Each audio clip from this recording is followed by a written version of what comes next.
Hey everyone, Robles Jr. here. Thank you so much for watching, and today we're going to take a look at the different PSP models and seeing the difference between them.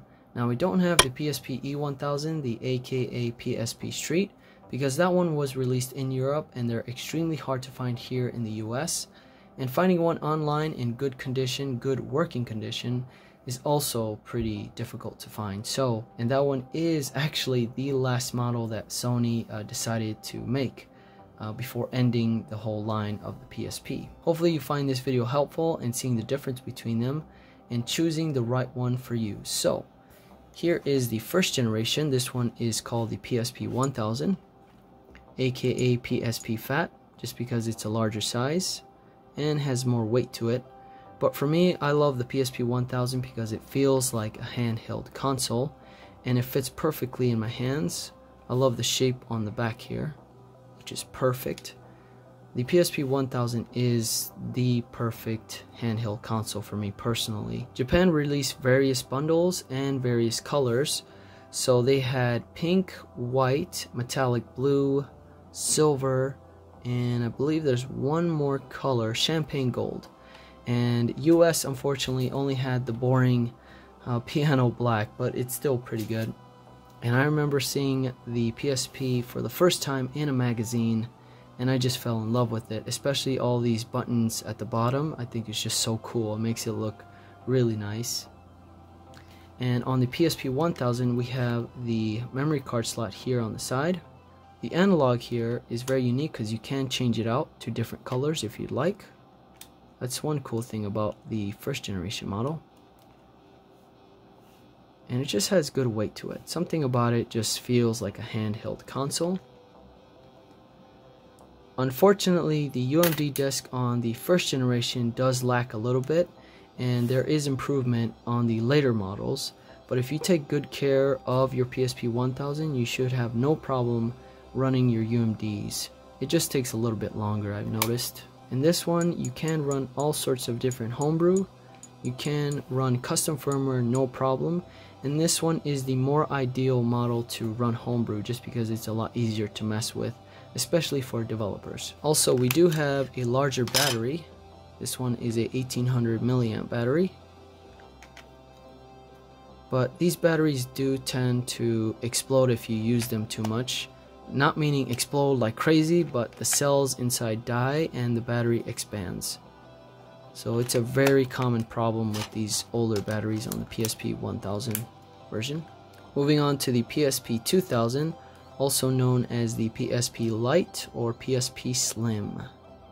And this one was my first PSP, the Ratchet & Clank silver color PSP that I bought at Walmart for $200. And this is a lot lighter and a lot slimmer. Not by a whole lot, but you can feel the difference between them. And all of these PSPs, well, for the most part, the PSP 1000, 2000, and 3000 do use the proprietary PSP charger. And one cool thing about the PSP 2000 is that you can use the TV out and play your games on your TV, which is cool. And that's one thing that the PSP 1000 lacks. The battery is a lot smaller, but there is an improvement on battery life. And these don't get damaged too much when you're using your PSP as often. The UMD tray I really hated about this model is you just have to open it up like this. And on the first generation you have to use this little cool switch at the top.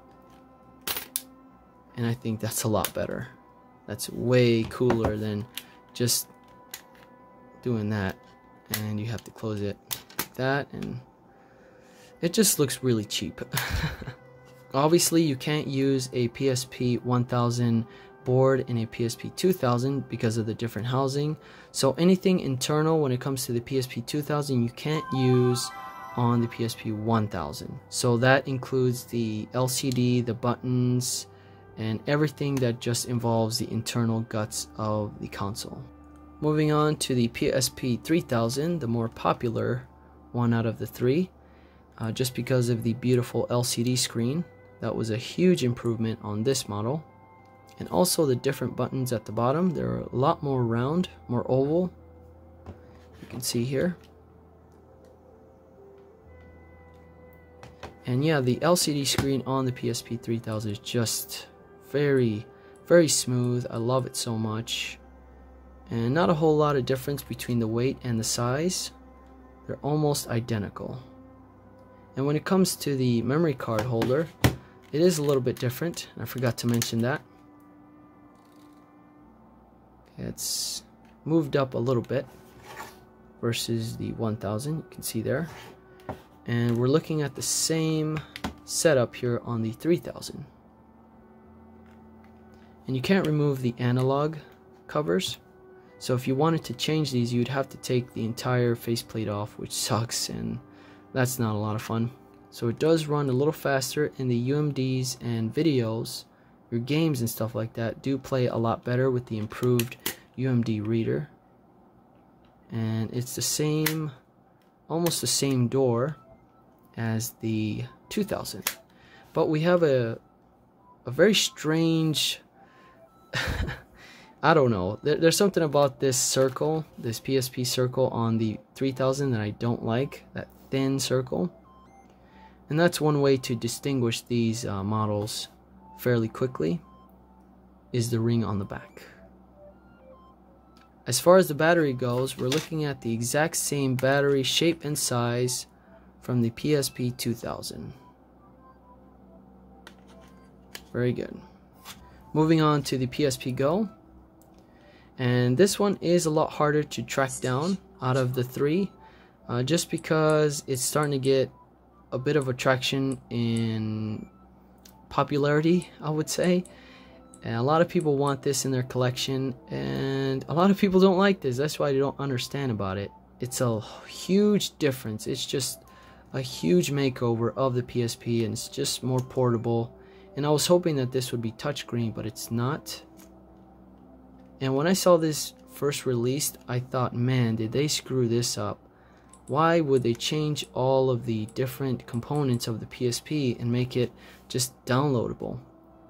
And that was the huge downfall about this model, was that you could only play games on your memory card, and the memory card was proprietary. It was using a M2 memory card, which is just god awful. And I'll show you guys here. Here's the M2 slot. The M2 memory card. Right now I have the 256 megabyte card, and it's working just fine. It's good enough to have a couple ROMs and a couple PS1 games here and there, no big deal. But it's really nice because you can have that nice slide up and a cool little analog. I think it's like a little cute version of the PSP. And it has Bluetooth. Such a different feel to the PSP Go. I really like it.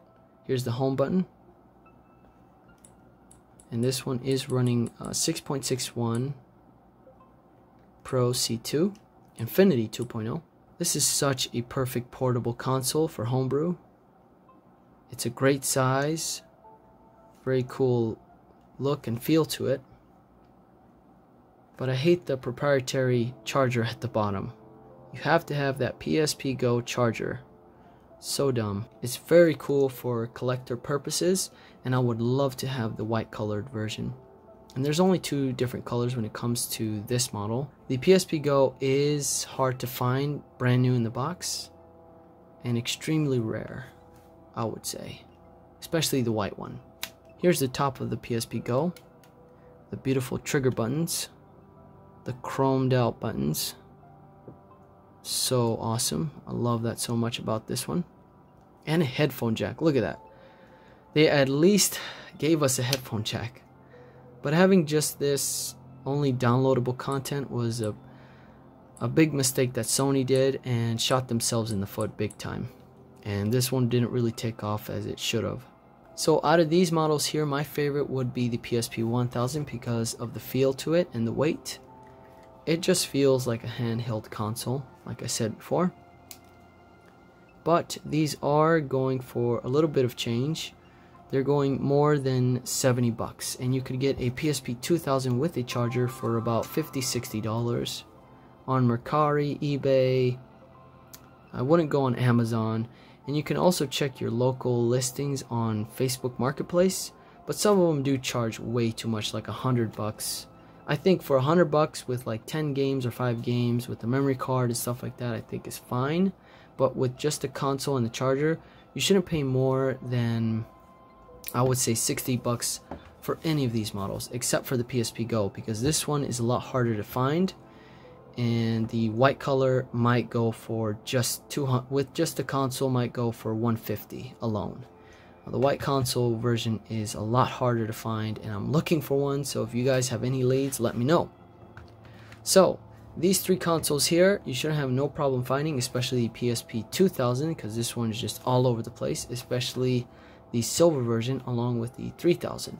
Now the PSP 1000, you will see this common with the piano black, but the different colors like pink, metallic blue, champagne gold, in very good condition is going to be very, very difficult to find. Which one should you get? Now when it comes to budget, you shouldn't have any problems getting any of these for less than $70.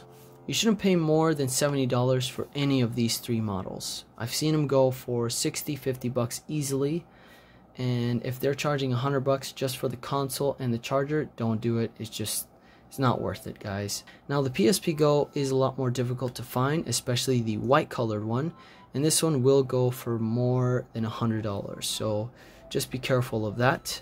And if you do find one for cheap, make sure that it's in good working condition. These are a little bit difficult to work with when it comes to changing housings, replacing parts, and things like that. The more common out of the 3 would be the PSP 2000 silver model. That one was like crazy mass produced, and you shouldn't have any problem finding either the 2000, 3000, and even the 1000 in piano black. I hope I was helpful in this video. Thank you so much for watching. I will see you guys on the next one. Take care.